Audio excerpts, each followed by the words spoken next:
Estamos de vuelta, amigos televidentes, voy con Alejandra Basantes. Alejandra, ¿qué nos tienes en relación al ámbito de competencia de la Defensoría del Pueblo, pero sobre todo aquello que se está cuestionando en cuanto al tema de la inmunidad del Defensor del Pueblo y básicamente en aquellos artículos del 17 y el 18 del proyecto de ley?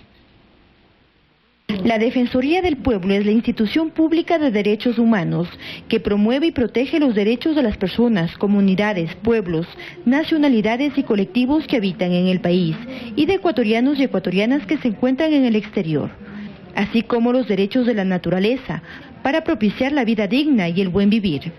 Dentro de sus acciones que realiza están algunas como la atención de peticiones individuales o colectivas relacionadas con amenazas o vulneración de los derechos humanos. También patrocina personas, pueblos, comunidades, colectivos, etc. en la interposición de garantías jurisdiccionales, tales como acciones de protección, habeas corpus, entre otras. Para conocer más de esta institución y sus funciones, esta mañana se dialogará en nuestro espacio de entrevista, Pensamiento Crítico. Le damos la bienvenida al señor Defensor del Pueblo, el doctor Ramiro Rivadeneira. Señor Defensor del Pueblo, muchas gracias por haber aceptado nuestra invitación. Bueno, aparentemente el proyecto de la reforma de ley de la Defensoría del Pueblo ha generado más allá de una polémica en lo que tiene que ver con la inmunidad, a tal punto que la propia Maya Montaño lo cataloga de Superman. Bueno, voy a entrevistar a Superman o voy a entrevistar al Defensor del Pueblo que aspira a tener poderes como Superman. Buenos días, Carlos. Gracias por la entrevista. Siempre un placer estar en este set. Bueno, Superman para mi familia, sí, para el pueblo, el Defensor del Pueblo, por supuesto. ¿Por qué quiere tener inmunidad, señor Defensor del Pueblo, doctor Rivadeneira, cuando la propia Constitución de la República establece que no puede haber inmunidad para funcionarios de la función pública? Carlos, es importante no personalizar la ley. La ley no es para el Defensor del Pueblo, para Ramiro Rivadeneira. La ley es para la Defensoría del Pueblo y para la ciudadanía en el futuro, independientemente de quién se encuentre al frente de la institución. Pero no hay una incoherencia entre la ley y lo que marca la Constitución de la República, cuando la propia Constitución de la República ya establece corte de fuero para el Defensor del Pueblo. Al contrario, la propia Constitución dice que el Defensor del Pueblo tendrá inmunidad. ¿Me permite leer, Carlos? Por favor. La defensora o defensor del pueblo tendrá fuero de Corte Nacional de Justicia y gozará de inmunidad en los términos que establezca la ley. Y nosotros lo que hemos puesto en el proyecto de ley es la inmunidad naturalmente como se entiende, civil y penal, dentro del ámbito del ejercicio de las competencias del defensor o defensora del pueblo. Pero el propio Mauro Andino, de Alianza País y miembro de la Asamblea Nacional, un hombre importante al interior de la Asamblea Nacional por el bloque oficial, también cuestionó el tema y dice, la Constitución lo establece, pero no tan amplio como hoy se propone. Dice, yo lo cuestioné, con el fuero de Corte Nacional es suficiente. Esto me lo dice a través de las redes sociales, a través de un mensaje de WhatsApp. Lamento que pueda tener interpretaciones del alcance de la inmunidad. La inmunidad existe o no existe. No hay inmunidad parcial. La inmunidad se entiende como civil y penal en los ámbitos del ejercicio de competencia de una autoridad. ¿Qué quiere decir, Carlos? Que si el Defensor del Pueblo señala que hay vulneración de un derecho humano, de una autoridad pública o de una persona privada, quiere decir que el Defensor del Pueblo no puede tener un juicio penal por esa declaración de violación de derecho humano, que no se le puede seguir un juicio de indemnización de daños y perjuicios por esa declaración de violación de derecho humano. No alcanza, como se quiso interpretar bajo ningún sentido, de que en un ámbito de peculado no puede ser controlado por Contraloría o no puede tener un juicio penal en un delito. Eso no tiene sentido jurídico. Alcanza precisamente cómo se entiende la inmunidad.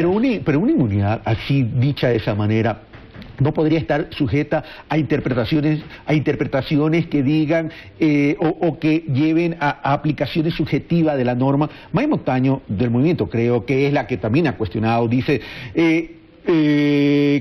Maya Montaño consideró que la propuesta se estaría dando una inmunidad total que contradice la norma superior. Se refiere a la Constitución. Dice, la Constitución habla de que ningún funcionario público puede ser absolutamente inmune. Dice esto que es importante, absolutamente inmune frente a decisiones, mucho más si va a resolver sobre determinados temas. ¿Qué va a suceder entonces cuando el ciudadano se sienta afectado por los actos y por las decisiones del Defensor del Pueblo?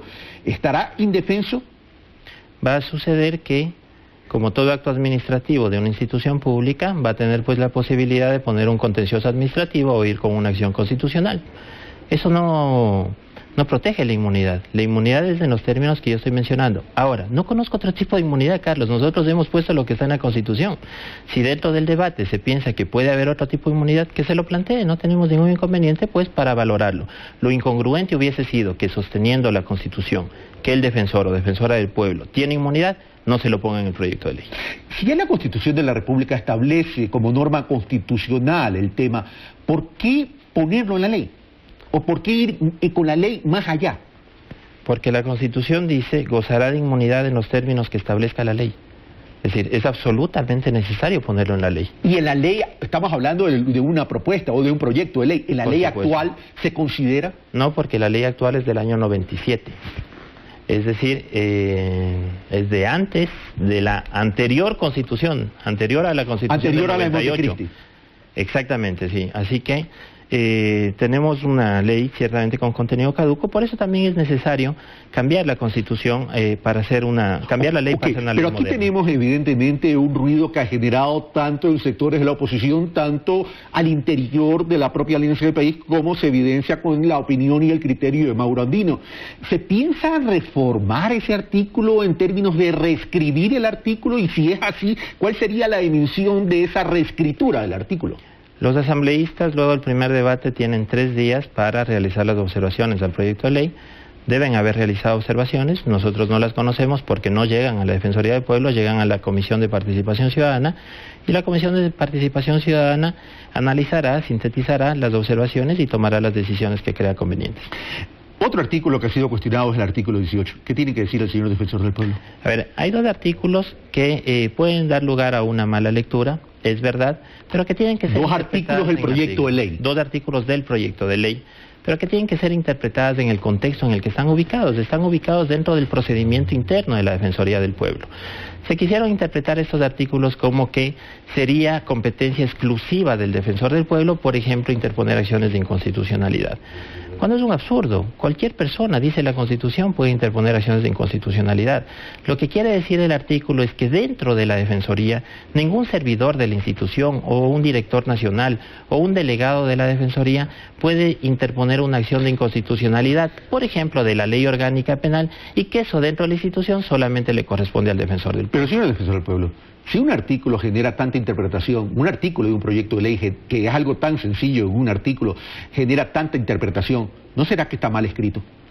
Es posible, pero el primer debate es para eso, para mejorar. Para corregirlo. Pero por supuesto. ¿Y cómo debería quedar entonces? ¿Debería esclarecerse que es un tema que tiene que ver con el ámbito interno de la Defensoría del Pueblo? Sin duda, y de hecho el asambleísta Raúl Patiño dijo que en ese sentido se discutió en la comisión y que inclusive se dijo que se haga la redacción precisa. El asambleísta en un punto de aclaración en el primer debate dijo que esa aclaración no se había realizado.